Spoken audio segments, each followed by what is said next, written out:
I wonder if you might be open to the idea that you're showing all of these young men an extremely fucking useful, valuable, powerful, rare example of emotional leadership, authenticity, honesty that is deeply moving to everyone who is witnessing. When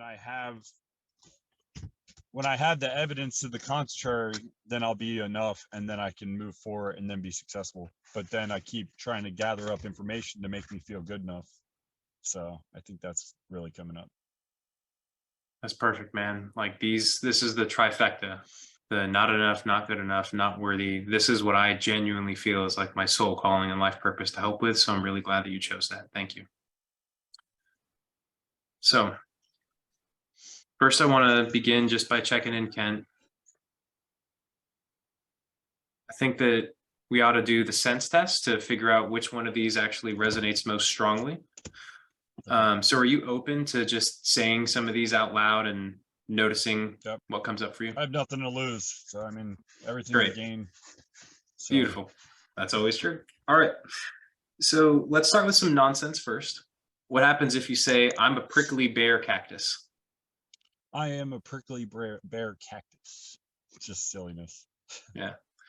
What about, I am the muskiest dongle dong? I am the muskiest dongadong. It's just ridiculousness. Like, yeah. Cool. So there's a slight smile, sense of levity. Yeah. And shifting just to curiosity, what happens when you say, I am not enough? I am not enough. That just, it hits here and then sinks down to the right side of my stomach. At what level of and intensity? My eyes, I feel my eyes, the twinkle of like the curiosity, it just sunk, and like I just kind of feel sad. So. Thank you. What level of intensity? Maybe like a 5 out of 10, a 6 out of 10?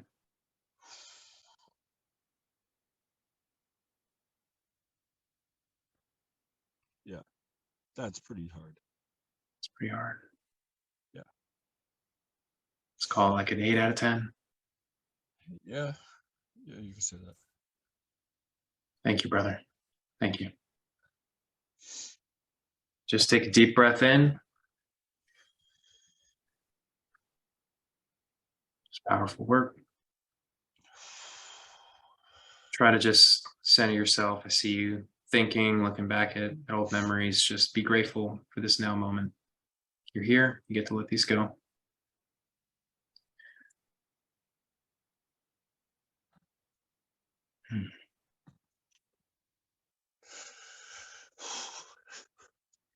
All feeling is welcome.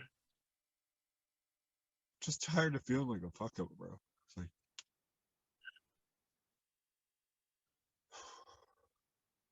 like, you tell people like you have so much evidence to the contrary to belief, and yet still something's missing. And, no matter how much evidence I gather up, it's just nothing's never good enough. I remember I would go to my parents, and my parents said they would pay for college if I ever got straight A's, and I never could because I didn't understand why. That was just not my learning style. And it took me going to college, and I finally like busted my ass. I got straight A's. I came home and I showed my parents, and they said, "We just told you that because we didn't think you would actually do it. We can't afford it." Yeah. And like, So you've got it's like that college. kind of stuff that I'm just like, so it did make me creative to go out and figure out ways to figure out how to get educated, but that's right. So I think that we've basically got the core of it, but for the sake of being like thorough and really treating you well in this experience, I am curious, do you notice a different sensation if you say the words out loud, I'm not good enough? I'm not good enough.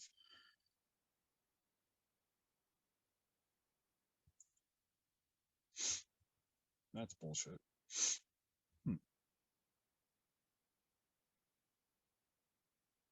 It's more like, Wow.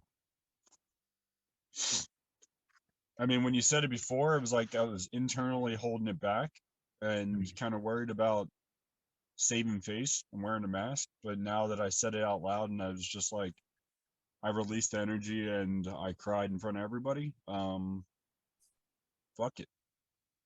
That's kind of ridiculous. I love that for you, brother. Yeah. Literally just like acknowledging it and having that cathartic release is a part of the healing process. Wow. It's like it sounds kind of ridiculous, like not as silly as like some of the things you said, but it just doesn't have the same feel it had. Well, what I observed is you immediately said that's bullshit. And so what that tunes me into is that there's a slight sense of resistance to it still, even if it's less emotionally charged. Does that land for you? Yeah, I mean it's still there, definitely. Like, I mean, Yeah. because in the mind, I don't know if it's ego or something coming up saying, well, what evidence do you have? Like, granted, you're in front of people, but when everything goes away and you're sitting here in your truck, like it's gonna come back. Like, we'll just go through the motions now and make you feel a little bit better, but it's still here. Yeah. There's often beliefs like change doesn't last, change takes time, change is difficult, that can support that. Yeah. I mean, I've done stuff like personal development work, like, ah, cool. Well, it lasted for like a week and then I slipped into those patterns. I hear that too. And my curiosity is this. Is there any part of you that's not ready to let that go for any reason? No, this is not serving me at all. It needs to go far, far away, be gone. I have too Okay. much in this world I need to do. I get to do. I believe you. All right.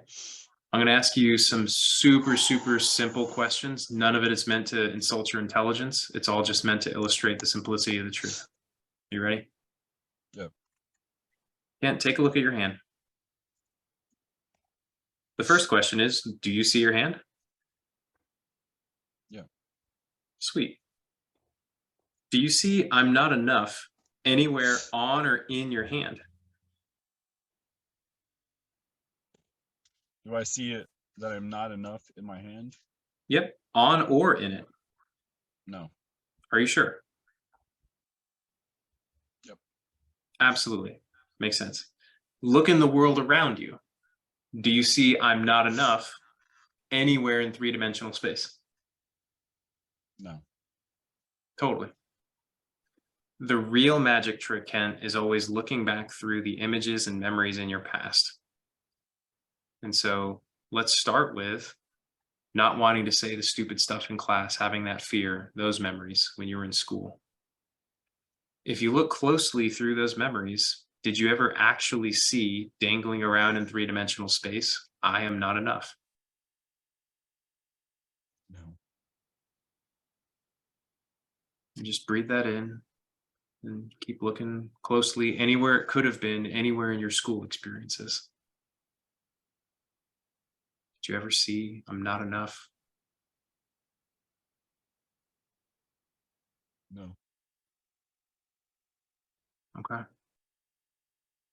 Like, are you saying, was it like written on the wall? Was it like, Even pictures if it different? Like, was, here's what's funny. I'm asking literally, did you see the meaning? Meaning is invisible, it doesn't exist. If someone wrote, I'm not enough on a piece of paper and slammed it in front of your face, would that make you not enough for the rest of your life? no. Of course not. So even seeing the words in 3D reality doesn't mean anything to you unless you agree with it.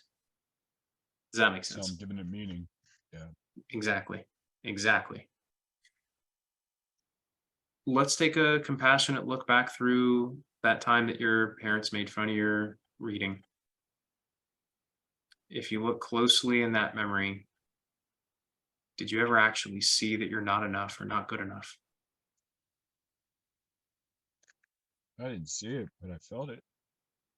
And we'll get to the feeling step next. Totally understand. But at least visually, did you ever see it? No. Okay. Starting with just I'm not enough. Scan through your whole life, anywhere that you could have Well, possibly ever seen it. Go ahead. I think I attached that to, I remember like they would spend a lot of time reading to my brother, or have my brother reading to them. So, Mhm. and that was like, so that was my stepdad, but that was my dad's son. So it seemed like he was more favored. And it's just like, I think I triggered a lot of that, that they spend more time with him. So they chose him over me. Totally understand. For the sake of being free from the story of not enough, go ahead and take a quick look at your brother reading in front of your stepdad. Well, there's a lot of things like I remember from 0 to 6, like my dad and I were super close. And then when Mhm. my brother was born, even my grandfather on that side, then when he came along, it seemed like, oh, we're together. But then it seemed like now he's more favored and I'm in the background. And that I think I maybe took some of those things, obviously personal, and Mhm. I gave it meaning because this happened, so this must have been the reason for it. Right. And you can use this same approach that we're using right now to let go of those stories and that meaning too whenever you want. And for now, I want to invite you to just look back and see your brother with your father or stepfather. And the sincere question is, anywhere in the picture, do you see I'm not enough? No, Do you see I'm not good enough? no, it wasn't. It wasn't even said. It wasn't implied. I mean, it was just Right. Look at that. Hmm. At any point in your life, have you ever seen with your own two eyes, I'm not enough, I'm not good enough? I remember I wrote, it was a math test and I wrote the wrong thing on a piece of paper. And it was like a cute triangle or something like that. And I wrote a cute triangle. And the teacher literally said it in front of the class and everybody laughed at me. And I remember like making up in my head that I was stupid, but instead I just owned being a class clown to kind of mask it that I wrote it the wrong way.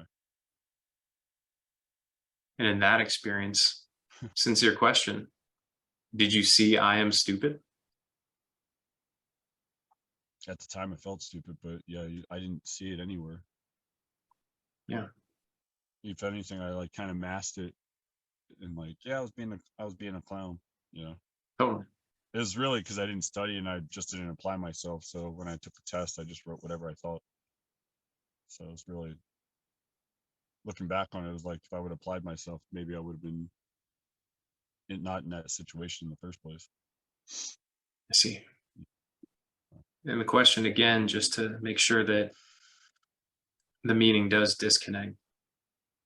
Did you see I'm not enough, I'm not good enough? Or did you see a teacher reading your test response in front of a class? She just, yeah, she was just reading in front of class and it was amusing. That's all. It was just neutral. Nice. And that neutrality state is generally speaking what we're looking for. You mentioned that experience that you had in college too, Yeah. around, oh, we didn't think that you would get straight A's kind of thing. Did you ever see I'm not enough, I'm not good enough in that?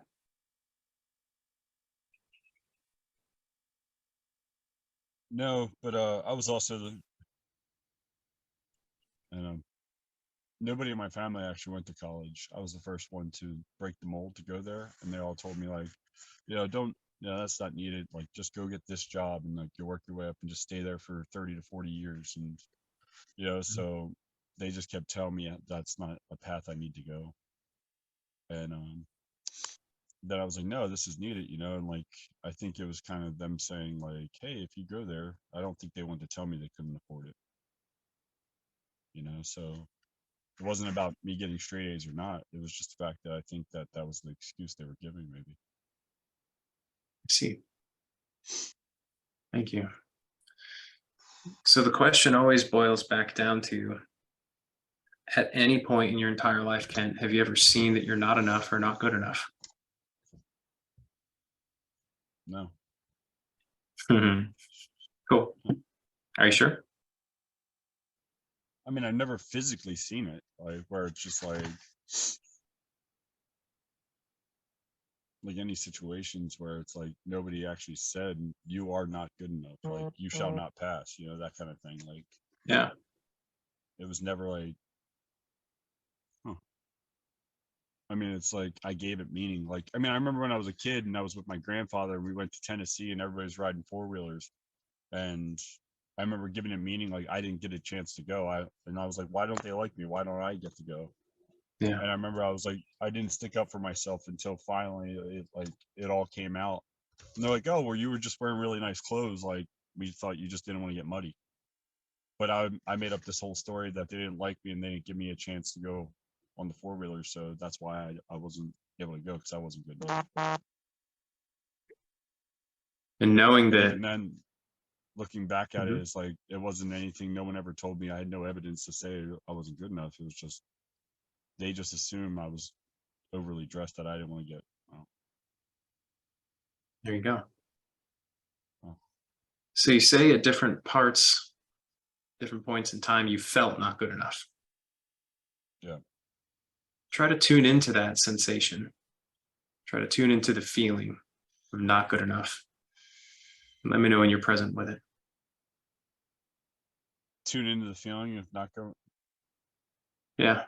You can ask yourself what emotions are tied to I'm not good enough, and that'll usually bring them up. What emotions are tied to not feeling good?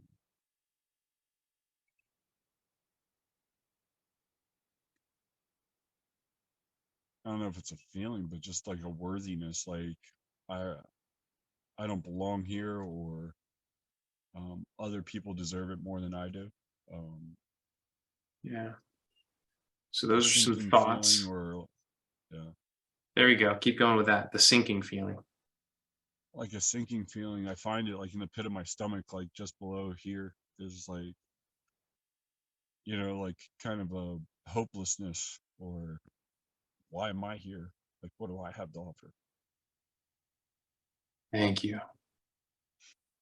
Place your attention on that sinking pit.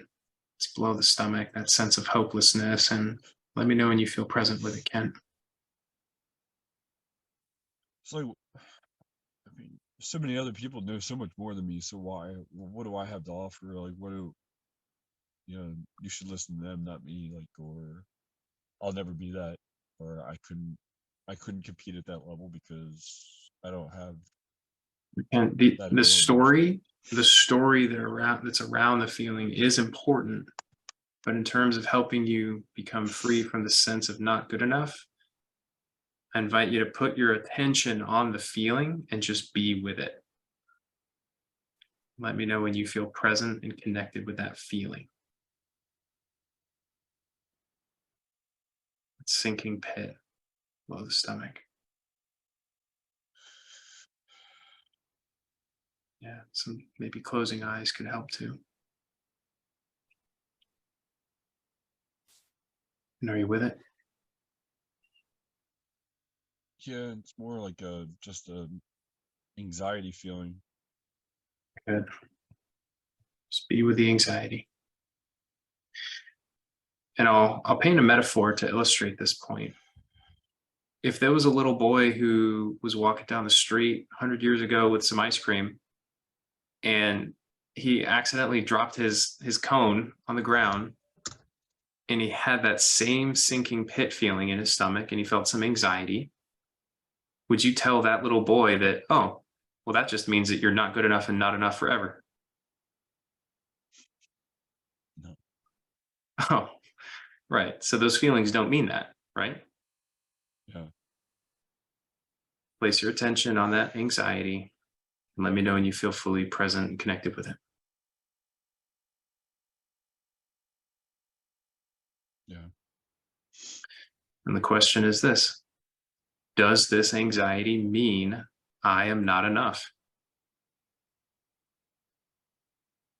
No, it's just just an experience. It's just something coming up saying that there's something to be looked at, I guess. Yeah. Feeling is a feeling. Does this anxiety mean I'm not good enough? No. Are you sure? Yeah, I mean, it's just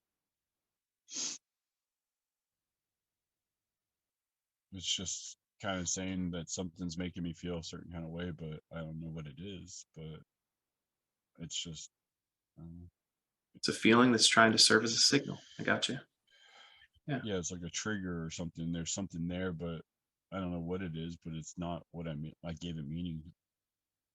Exactly. So I wonder, Kent, if you can tune into that sinking pit feeling, that hopelessness that was underneath that anxiety.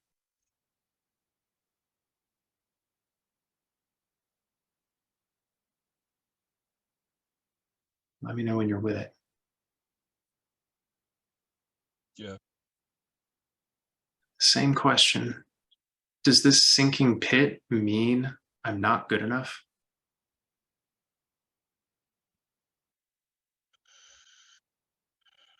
No, it's just the same. It's like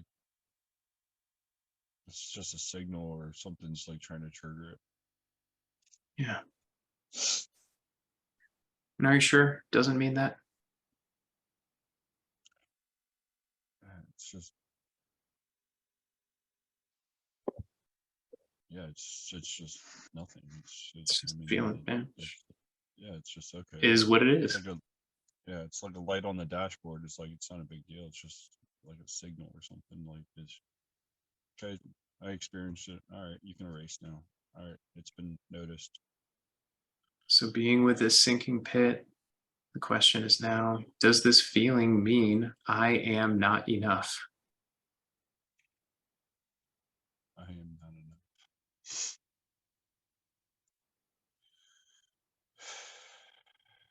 I am not enough.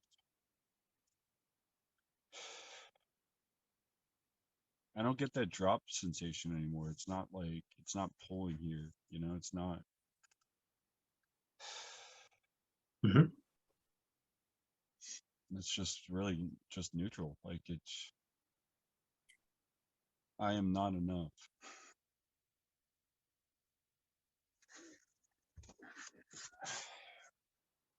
I am not enough.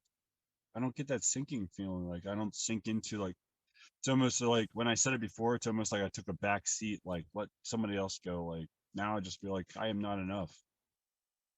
It just sounds like it doesn't sound ridiculous, like it's still there, but it's almost like I'm scanning to see if is that true? Is Mhm. like it's like I'm searching for evidence, like running like a program, like a scan, like really? There might be some back here, like it might be Yeah, totally.